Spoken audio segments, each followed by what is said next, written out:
مؤتمرنا نجمع العقول اللامعة للتعاون من أجل مستقبل مشترك.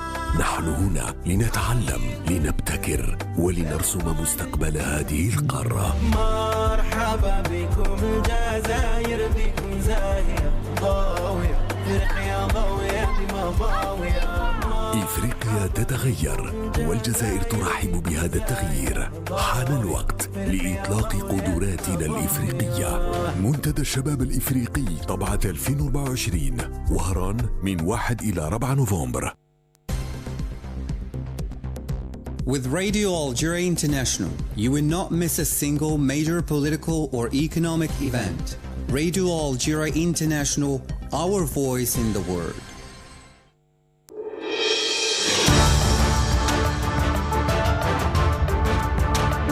This is the English service of Radio Algeria International. It's time for the news. The President of the Republic, Mr. Abdelmadjid Tebboune, has received several messages from presidents and senior officials on the occasion of the 70th anniversary of the outbreak of the glorious November Revolution. And Army General Said Shangriha, Chief of the Defense Staff of the National People's Army, has received General Anil Chauhan, Chief of the Defense Staff of India, as part of his working visit to our country. And Algeria has joined the so-called 1 Million Next Level African Union initiative aimed at creating employment, training and education opportunities for young Africans. And at least 10 Palestinians were killed in bombardments carried out today by the Israeli occupation against the northern and southern parts of the Gaza Strip. And those were the major developments. Now the full news edition. I'm Asia Bakar. Good afternoon. The President of the Republic, Supreme Commander of the Armed Forces and Minister of National Defense, Abdelmadjid Tebboune, has received the Cuban Deputy Minister of Armed Forces, Lieutenant General Joaquim Quintasola. President Tebboune also received the rector of the Paris Mosque, Dr. Shamsuddin Hafiz, at the headquarters of the Presidency of the Republic. And President Abdelmadjid Tebboune has received several messages of wishes from presidents and senior officials on the occasion of the 70th anniversary of the outbreak of the November Revolution. And Miriam Bershi has the details. President Tebboune received congratulations from the President of Russia, Vladimir Putin, the President of South Africa, Cyril Ramaphosa, the President of Iran, Masoud Pezeshkian, the President of India, Mrs. Draupadi Murmu, and the Lebanese caretaker Prime Minister Najib Mikati. In their messages, they congratulated President Tebboune on the occasion of the 70th anniversary of the November Revolution and expressed their will to boost cooperation and partnership as well as consultation on questions of common interest. President Abdelmadjid Tebboune also received messages of congratulations from the President of the Czech Republic, Peter Pavel, the Secretary General of the Islamic Cooperation Organization, Hussein Ibrahim Taha, President of Zimbabwe, Emerson Dabumzo Mnangagwa, the President of the Swiss Confederation, Mrs. Viola Amherd, the President of the Sudanese Transition Council, Abdel Fattah al-Burhan, the President of Cuba, Miguel Diaz, the President of Azerbaijan, Ilham Aliyev, the President of Germany, Frank-Walter Steinmeier, the President of Italy, Sergio Mattarella. Let's recall that Algeria celebrated this year the 70th anniversary of the outbreak of the glorious November Revolution. The day was commemorated by the organization of a military parade that was attended by several presidents and high-ranking officials from several brotherly and friendly countries. And Army General Said Shangriha, Chief of Staff of the National People's Army, has received General Anil Chauhan, Chief of the Defense Staff of the Republic of India, as part of his working visit to Algeria. Both sides discussed areas of bilateral military cooperation and ways and means to develop and strengthen security coordination on issues of mutual interest. Army General Said Shangriha seized the opportunity to shed light on the strong ties between the two countries. تعد الزيارة الرسمية الأخيرة The last official visit paid by the President of the Republic of India, Mrs. Draupadi Murmu, reflects the great will of the leadership of both countries to give a new impetus to bilateral relations and to boost cooperation between the two sides in different fields of endeavor. Discussions that were held between the presidents of the two countries contributed in drawing the contours of new horizons and adopting future strategies capable of developing bilateral cooperation, activating all joint mechanisms, and working as part of joint commissions, notably the Joint Commission of Cooperation. These strategies also came as part of the political consultation mechanisms aimed at boosting bilateral relations, which are based on the historic relations between the two countries to a higher level. The meeting provided an opportunity to discuss security challenges facing the world and exchange views on a number of current issues. A contract for the construction of zinc and lead mine and processing plant in Tal Hamza Wad Amizur in the province of Bjaya has been signed between the Algerian-Australian joint venture Western Mediterranean Zinc WMZ and the Chinese company Sinosteel, with accelerated completion time on account of the importance granted to this strategic structuring project by the country's high authorities, headed by the President of the Republic. The details with Mohammed Khatel. The Minister of Energy and Mines, Mohamed Arqab, congratulated the managers of the various shareholders, including Sonarem, Teramin and Sinosteel groups, for signing this contract, reaffirming the economic importance of this project and the need to respect the completion deadlines and accelerate its entry into service, scheduled for July 2026. The CEO of Teramin, Feng Shang, and the CEO of Sinosteel, Hua Guangmin, for their parts, highlighted their determination to carry out the project according to international standards, making this project a reference model in the field, in accordance with the related feasibility study approved according to the rules provided for the environmental protection, safety, and economic and social development, particularly through job creation and continuous training. The Tal Hamza Wad Amizur mine has one of the largest reserves in the world, exceeding 54 million tons, including 34 million tons exploitable for 20 years. It's worth emphasizing that the mining sector benefits from a particular interest and monitoring from the President of the Republic, Mr. Abdelmajid Tebboune, who made it a priority sector to accelerate the completion of major mining projects. You're still listening to Radio Algeria International, and the Sonatrach Group has begun delivering the first quantities of natural gas to the Czech Republic via the gas pipeline linking Algeria to Italy. In a communique, it indicated that the delivery began on October 1st as part of a natural gas purchase and sale contract recently signed between the Sonatrach Group and the Czech CEZ company.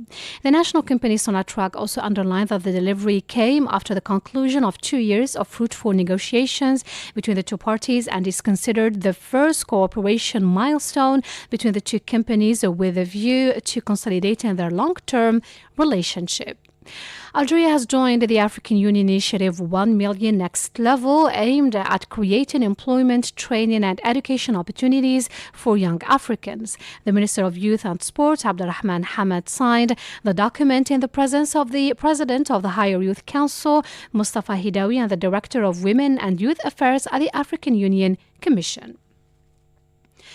You still listen to Radio Algeria International. The minister stressed in a statement to the press on the sidelines of the ceremony that Algeria's membership constitutes a contribution for Algerian and African youth, adding that Algeria is always the first to sign the various agreements that contribute to the development and growth in the African continent. Meanwhile, employment, education and entrepreneurship were the themes of interest to the participants to the African Youth Forum. And President and representatives of the youth councils of 24 African countries have held a consultative meeting in Oran, during which they agreed to channel efforts in the service of young people of the African continent. Mohammed Khatalagan.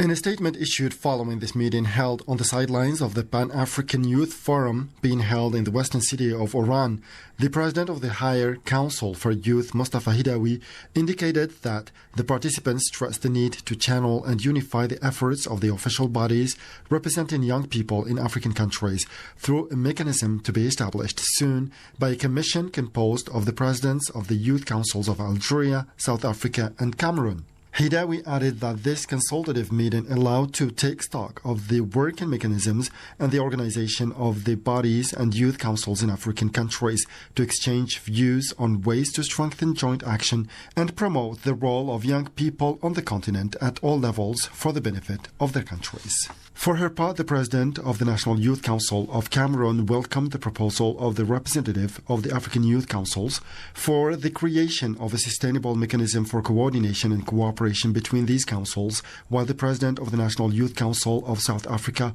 hailed the idea of strengthening coordination between youth councils at the continental level and expressed his council's readiness to cooperate with other councils for the promotion of the role of young people in Africa. The head of the Tunisian delegation, Adnan Sayed, had the following to say about the National Consultation of Youth. We have had several strategic visions since 2014 on how we perceive the sector of youth and the expectations of youth, especially with regard to the Youth Strategic Vision by 2035, which was established based on numerous statistics, and the youth consultation ordered by the President of the Republic, Mr. Qais Said, following which we launched the National Consultation of Youth by 2035, which we recommend for the African Forum in general and our Algerian brother in particular. It's worth noting that the presidents and representatives of the youth councils participating in the consultative meeting made presentations on their bodies and their roles in serving youth in their respective countries. You're still listening to Radio Algeria International, and the head of the delegation of the Sahrawi Arab Democratic Republic, Sidi Mohammed Ida Ibrahim, participating in the 4th edition of the African Youth Forum, highlighted the conviction of young Africans regarding the right of the Sahrawi people to self-determination and independence, expressed by representatives of African delegations during their meeting with their Sahrawi counterparts. Mr. Ida Ibrahim welcomed the efforts of the representatives of the African delegations taking part in the Youth Forum, including those of South Africa, Ghana, Niger, Libya, Mauritania, and Chad, to raise awareness about the issue of Western Sahara, which is the last colony in Africa. To the Middle East now, at least 10 Palestinians were killed in bombardments carried out today by the Israeli occupation against the northern and southern parts of the Gaza Strip. Miriam Barshi has the details. The news agency Wafa stressed that several others were wounded in the airstrikes that targeted Jabalia and Beit Lahia, as well as Rafah in the southern part of the enclave. More than 43,000 Palestinians have been killed since the Israeli occupying authorities launched their attacks on Gaza last year. Meanwhile, at least 6 people, including children, were wounded after a vaccination center was hit by airstrikes in the northern part of the Gaza Strip. The World Health Organization, WHO, said the attack occurred in areas declared safe for the vaccination campaign now taking place in Gaza. He feared the Israeli attack would affect the children's health protection and dissuade their parents from vaccinating them. The League of Arab States has reiterated its call to correct the historic error of the Balfour Declaration, asking the international community to put pressure on the Israeli occupation to stop its aggression against Gaza. On the occasion of the 107th anniversary of the Balfour Declaration, the Secretary General called on the Security Council, the international community, and all actors to assume their responsibilities to put pressure on the Israeli occupation to cease its aggression against Gaza and to introduce all the humanitarian aid that meets the needs of the Strip's inhabitants. The Arab League added that the Balfour Declaration remains an unheard of wound to the human conscience for what it has done to the Palestinian people, while stressing that the Zionist occupier continues to violate, colonize, Judaize, annex, block, and destroy the values of life of the Palestinian people. And in Lebanon, at least 3 people were killed in bombardments carried out today by the Israeli occupation against an area near Saida in the southern part of the country. The Lebanese Health Ministry stressed that 9 other people were wounded in the attack. Earlier, the Israeli army ordered the population to evacuate some areas of the eastern city of Baalbek ahead of attacks it intended to launch on the region. The UN Secretary General Antonio Guterres has strongly condemned the recent attacks blamed on the rapid support paramilitary forces in the state of Al Jazeera in Sudan. And Majid Mila has the details. The Secretary General said he was alarmed by reports that a large number of civilians have been killed, detained and displaced. He added that such actions constitute serious violations of international humanitarian law and human rights, and stressed the need to hold accountable those responsible for such grave violations. The Secretary General also noted that with concern the continuing deterioration of the situation in Sudan, where hunger and disease are spreading and half the population is in need of assistance. Mr. Guterres called on all parties to the conflict to facilitate a safe, urgent and unhindered humanitarian access to all civilians in need by all necessary means in accordance with their obligations under international humanitarian law. And 12 civilians have been killed and 5 others wounded in attacks carried out in the western part of Sudan in the Burdik region of the North Darfur state. In a statement relayed by the media, the Al-Fasher resistance committees said that the rapid support paramilitary forces had committed the massacres. The governor of the Darfur region, for his part, said that what was happening there was a crime that added to the toll of humanitarian crimes as defenseless citizens were exposed to attacks. He added that the entire region had been invaded with more than 20 villages burned down and properties looted. To the United States now, more than 75 million people have voted ahead of the November 5th presidential election. U.S. media said more than 40.7 million people voted at polling stations and nearly 34.4 million voted by mail. The number of registered voters in the country is about 168 million. Let's recall that Republicans are represented by former President Donald Trump, while Democrats are represented by current Vice President Kamala Harris. In Moldova, people are heading to the polls to vote for their next president. The outgoing head of state is facing the former prosecutor general. Analysts are all predicting a close battle as in the Georgian legislative elections.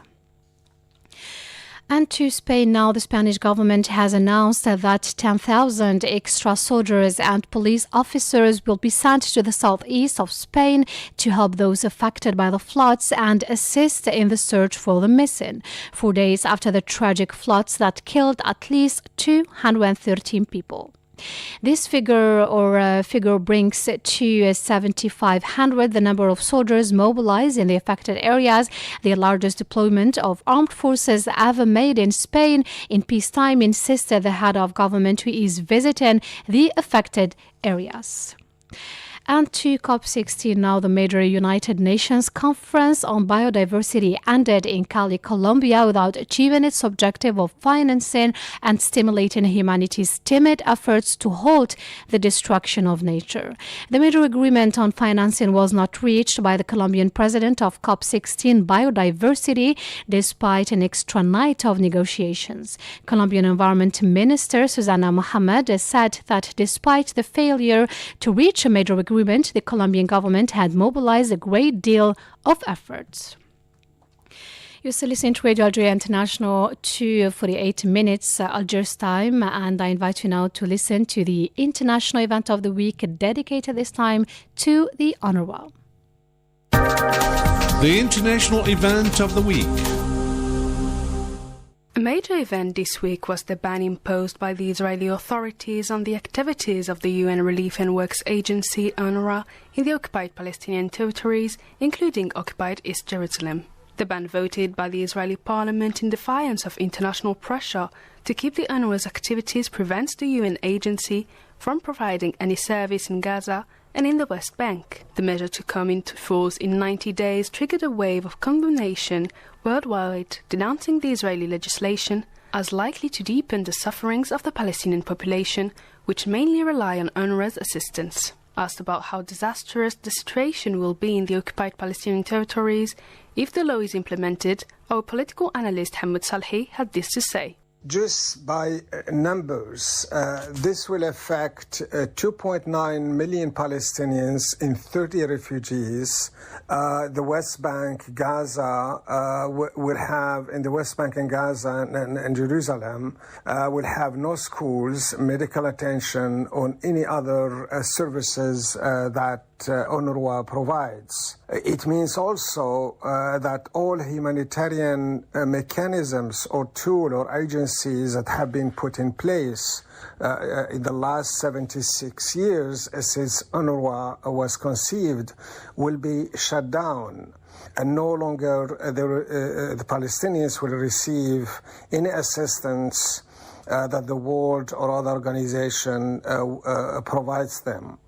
As an example, last month, when the United Nations launched a mass vaccination campaign for children to face the spread of polio, although the campaign was led by UNICEF and WHO, the vaccine itself was carried out by 1,200 UNRWA employees in Gaza.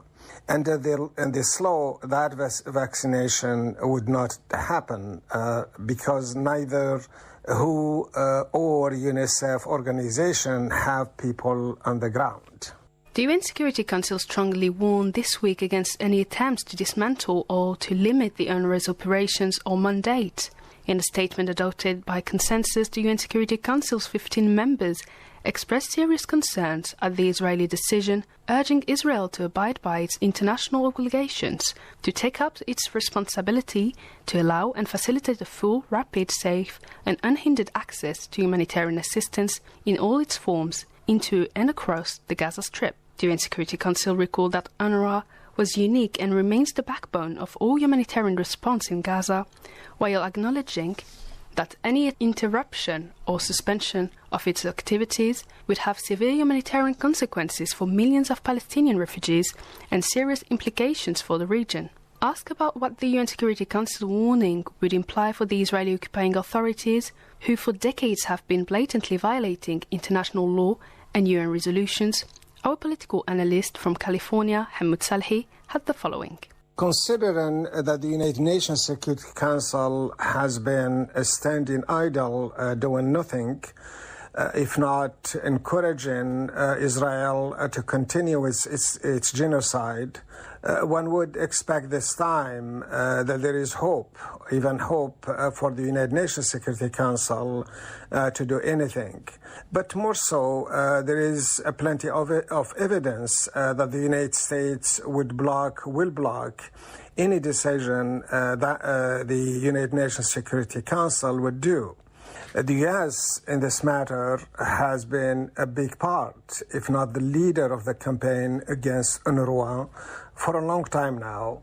Under the Trump administration, United States cut funds as part of its policies that targeted core Palestinian causes, including the recognition of Jerusalem as a capital of Israel, the support of the settlement despite its illegality by international law in the West Bank. U.S. position since then has not changed because even this current administration has continually led effort to delegitimize UNRWA, falsely claiming recently that UNRWA staff were terrorists or involved with the so-called Hamas, which they describe as a terrorist organization. Even though the current administration has reinstated the funds, it has not the funds that goes toward UNRWA. Those funds has not been brought back to their previous level. In March of this year, additionally, the Congress passed a $1.2 trillion spending bill, which included continuing the banning of UNRWA funding until 2025. In January, this last January, the State Department announced it would temporarily pause funding to UNRWA after Israel falsely accused the agency of its employers involved in the October attack. Based on the role that the United States has played and the power, the way it uses its veto right in the United Nations Security Council, it would be extremely unrealistic to expect the United Nations Security Council to take any decisions and implement them against Israel because of this. The UNRWA was set up in 1949 by the UN General Assembly in the aftermath of the 1948 war known as Nakba, or catastrophe, that forced the Palestinians' displacement from their land. The UN agency, which provides essential services to the Palestinian refugees, including healthcare and education, is considered the main provider of humanitarian assistance to the 6 million of refugees in the occupied Palestinian territories and in Lebanon, Syria and Jordan as well. UNRWA's mission has become vital since the Israeli army launched its attacks on Gaza, as more than 1.9 million Palestinians are facing serious shortages of food, water and medicine. Asked if by banning the UNRWA's activities the Israeli authorities were seeking to get rid once and for all of the refugees issue, one of the main standing issues of the Israeli-Palestinian peace process, our political analyst Hamad Salhi commented the issue. This is a part of a campaign designed to put an end to one of the core Palestinian issues, the refugees. And Gaza in particular is targeted here. With 70% of the refugees living in Gaza, the current depopulation is evidence that Israel has all intention to exterminate anything Palestinians. UNRWA is the main provider of educational services, medical assistance, and other basic services to the refugees. Israel see these activities as sitting against its strategy to exterminate Palestinians, and has sought to lead a policy of collective punishment aimed at starving the Palestinians until death. The United States also has led efforts for decades against UNRWA, but it expanded particularly under the Trump administration. Both Israel and the United States under what they call a part of the normalization policies that Israel was engaged with some Arab countries. The United States and Israel have tried to link UNRWA to the refugees by making a claim that eliminating UNRWA would end the refugees question. But this is only a convenient way of propagating, of leading the strategy against the refugees, and an attempt to undercut it and get rid of it. The United Nations and international law see the refugee question independent of UNRWA, based on the fact that Palestinians, refugees, have not been given a right to choose between returning home or staying as refugees. It is in this context that Israel is seeking to change or to force its way on the Palestinians by creating realities or facts on the ground. And UNRWA and targeting UNRWA is part of that strategy. The Israeli ban on UNRWA's operations was denounced by the agency's General Commissioner Philip Lazzarini as unprecedented and said it set a dangerous precedent at a time when Israel pursued its escalation in Gaza. The Palestinian presidency's spokesman, Nabil Abu Rodeina, condemned the move as a violation of international law. Algeria also condemned the decision as a blatant violation of the basic principles of international law.